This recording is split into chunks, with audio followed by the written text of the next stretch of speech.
But I was, as I said, I had this clinical depression, and it manifested in my voice enormously. And I saw a voice therapist who said, she said that I had you have a lovely voice in there somewhere. Thank you very much. And she suggested that when I went back to university, I do some drama, not because of its, its artistic ambition, but because of its therapeutic abilities. It's how it might help with my mental health, my confidence, etc. And I think is to have that medical reason to go back and do a thing that I loved. Actually, I'd always loved, and I'd always loved it through by the screen. But I'd read about the RSC and Shakespeare, and so that was always there in the background. But I never saw myself being a part of those legions of wonderful people. So when I had this medical excuse, when I went back to Imperial, I turned up at the Drama Society's stall, and they told me that they were auditioning for 12th Night, and so I went along with my younger brother, who was in the year below. We went and auditioned. I brought him along just because I needed someone there with me to give me confidence. And we both auditioned, and he got Andrew Aguicheek and I got the priest. So I was on for a very short amount of time at the very end. And my brother was terrific, and he didn't know he would be terrific. This is my younger brother, a year younger than me.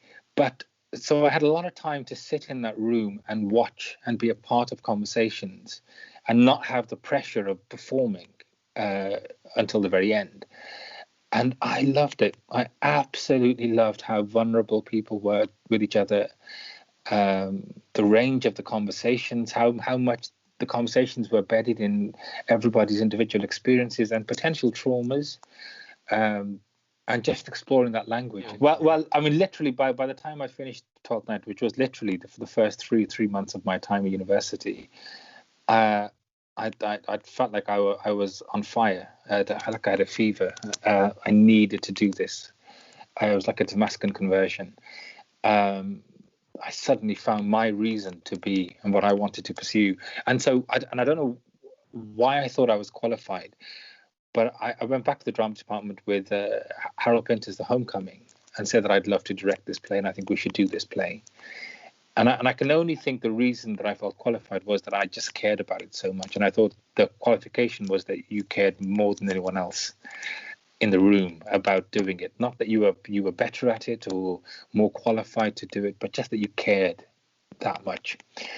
And they were fantastic. I mean, they allowed me to do it, and I became the president of that society within a few months. It was a very good experience, and we took it to Edinburgh to the Edinburgh Festival, and I brought it back and set up a drama festival in the university the following year. So you can imagine, I spent 10% of my time on my physics, and I was absolutely overwhelmed by theatre and all things theatre, as a performer, as a director, as a producer, because we ran a venue at the Edinburgh Festival.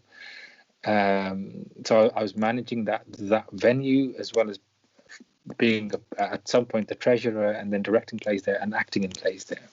Yeah, well, I ran away, as it were, to the circus. So I didn't complete my final year at Imperial, because I could feel myself becoming depressed again at the prospect of not spending the rest of my life doing it and getting on with it. So much to the kind of annoyance of my brother and my family, who had encouraged me always. I sort of made the decision that this is what I needed to pursue, and that's what I did. So after, I don't know, 5, 6, 7 years as an undergraduate, I came out without any qualification, further education as post A levels. Well, I was living in London because I was in Imperial, so I just put on plays above clubs. I applied for through Spotlight, as it used to be. No, was it Spotlight? No, PCR. and I used to look for jobs there and audition for them as an actor. And I set up my own theatre company. I did a production of The Importance of Being Earnest, and I wrote to all the various people who might be interested. I did a 1-year postgraduate course in acting at the Academy. I got a place at Lambda, but I couldn't afford it. But the Academy at the time in Whitechapel was a theatre company, a theatre school that did a course called the company course, which was they would collect 8 or so actors, and you would basically be a repertory theatre for the whole year. And so you'd get training for half the day and then rehearse the play that you were doing in that 3 months section for the other half of the day. And we'd be working with different professional directors. So it was an extraordinary learning curve for me. I mean, in good and bad ways. You kind of learned so much that was that has been of use to me subsequently. Well, no, because at that stage, it seemed to me that everything I did in terms as an actor had been very exciting and successful, and I didn't see at that point why the world shouldn't have a brown Kenneth Branagh. And so when I would meet agents who were very excited about how I looked and my enthusiasm is, and I think my ability as well. But when I would meet them, I was very kind of political about the sorts of roles I wanted to do. I didn't want to play corner shop owners or any kind of lazy stereotypes of what it is to be an Asian. I loved classical theatre. I wanted to do that sort of work. And at that time, and this is quite a while ago now, all the kind of shutters came down. I don't think they saw me as a commercial prospect. I think it's very different now, but that was very, very depressing at the time. That it felt like nobody thought that ambition was a viable commercial prospect for a young person coming into the industry with my cultural heritage. But that didn't deter me, because I just formed my own company and I put my own plays on, and I scrapped around for money, and I directed the plays and I acted in them. I mean, Judi Dench gave me money, and I did this production of The Maids, which won an award at the Old Red Lion, and I was in it and directed it. And eventually I had a meeting with Marion Elliott, who was one of the few people in the industry who responded to my letters. And she was so encouraging, and she made it so easy for me to talk to her. And she suggested I come up to Manchester, which is where she was one of the artistic directors, and they had 4 at the time, to interview for a bursary. And I went and had that same experience that I had going into Cambridge or the independent school. I was completely overwhelmed by these 4 powerful people, and Marianne was very welcoming, but others weren't so.